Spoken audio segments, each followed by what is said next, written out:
Cockroach Janta Party! Gen Z movement! సిజేపీ పార్టీకి చాలా మంది మద్దతుగా కూడా రావడం జరిగింది. సార్ నమస్తే, ఎక్కడి నుండి వచ్చారు? నమస్తే అండి. మేము మేడ్చల్ నుంచి రావడం జరిగింది. ఆల్ ఇండియా యూత్ ఫెడరేషన్ ఈరోజు కాక్రోజుల యొక్క పదం ఏంటి? ఇది ఒక కీటకమే కదా, కానీ ఎందుకు సర్వత్రా ఈరోజు దేశంలో పూర్తిగా ఒక విప్లవంగా మారింది? దీనికి ప్రధాన కారణం ఏంటి?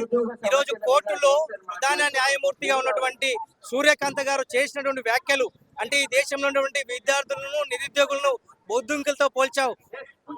ఈరోజు బొద్దింకలే ఈ దేశంలో ఉన్నటువంటి నిరుద్యోగుల గురించి, విద్యార్థుల సమస్యల గురించి పోరాటం చేస్తోంది. అందుకే సిజేపీ పార్టీ నిర్వహిస్తున్నటువంటి ఈ ధర్నా చౌక్ లో ఉద్యమానికి, బహిరంగ సభకు ఈరోజు ప్రత్యక్షంగా all India youth federation Telangana రాష్ట్ర కమిటీ సంపూర్ణ మద్దతును ప్రత్యక్షంగా భాగస్వాముల ఈ రోజు ఈ పోరాటంలో బాగుంటున్నాం.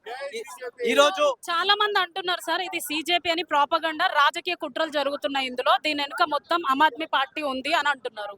దానికి మీరేమంటారు? ఈ రోజు ఈ సిజేపీ ఉద్యమము పుట్టుకొచ్చింది నిరుద్యోగుల నుంచి. ఏ ఒక్క రాజకీయ పార్టీకి అనుబంధంగా లేదు అనే విషయాన్ని ఈ పాలక వర్గాలు గమనించాలి. ఎందుకంటే ఈరోజు బీజేపీకి కూడా ఈరోజు ఈ ధర్నాన్ని పూర్తిగా డిస్ట్రాయ్ చేయడానికి, దీన్ని నష్టం చేపరచడానికి కూడా అనేక శక్తులు తిరుగుతున్నాయి. వాళ్ళకి ఖబర్దార్. ఎందుకంటే రాజకీయ పార్టీలకు తొత్తులుగా ఉన్నటువంటి సంఘాలు కావివి. ఈరోజు నిరుద్యోగుల ఆక్రందన, విద్యార్థులకు జరుగుతున్నటువంటి నష్టం మీద మాట్లాడడానికి వచ్చినటువంటిది.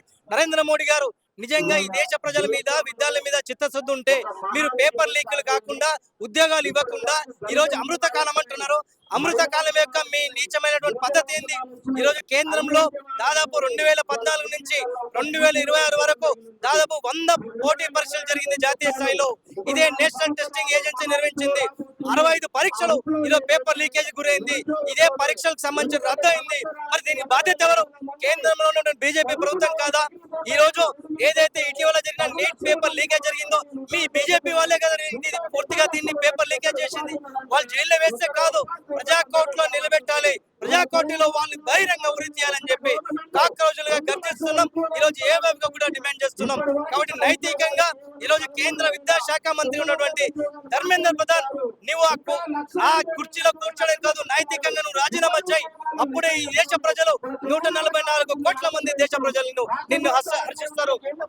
ధర్మేంద్ర ప్రధాన్ రాజీనామా చేస్తే మన వ్యవస్థ మారుతుందా సార్?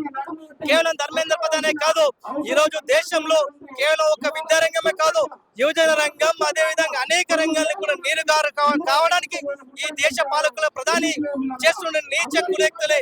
కాబట్టి కేవలం ధర్మేంద్ర ప్రధాన్ రాజీనామా కాకుండా ఈ రోజు అనేక వ్యవస్థలు కూడా ఈ రోజు 10% ఉన్నటువంటి కార్పొరేట్ శక్తులకు ఊడిగం చేస్తుంది నరేంద్ర మోడీ. 140 కోట్ల మంది ఓట్లు వేస్తే గెలిచినటువంటి నరేంద్ర మోడీ కేవలం 10% మాత్రమే పెట్టుబడిదారి కార్పొరేట్ శక్తులకు, అంటే అంబానీ ఆదాయాలకు ఊడిగం చేస్తున్నాడు. ఈ దేశంలో వనరుల్ని వారికి దోచిపెడుతున్నాడు. అందుకే ఈ రోజు ఆపరేషన్ కగార్ నుంచి ఈ రోజు బొద్దింకలకు సంబంధించినటువంటి నిరుద్యోగం వరకు కూడా జవాబుదారితంగా ఉన్నటువంటి నరేంద్ర మోడీ ఇటువైపు లేకుండా కేవలం 10% ప్రజలకు మాత్రమే అటువైపు ఉంటున్నాడు. కాబట్టి 2029లో ఇదే నాంది, ఇదే బొద్దింకల గర్జన, ఇదే ప్రజాస్వామికుల గర్జన, ఏవైఎఫ్గా, అదేవిధంగా విద్యార్థి సంఘాలుగా 2029 రానున్నటువంటి ఎన్నికల్లో ఖచ్చితంగా ఈరోజు బీజేపీ పార్టీని ఓడించడం ఖాయమని చెప్పి ఈ సందర్భంగా తెలియజేస్తాం.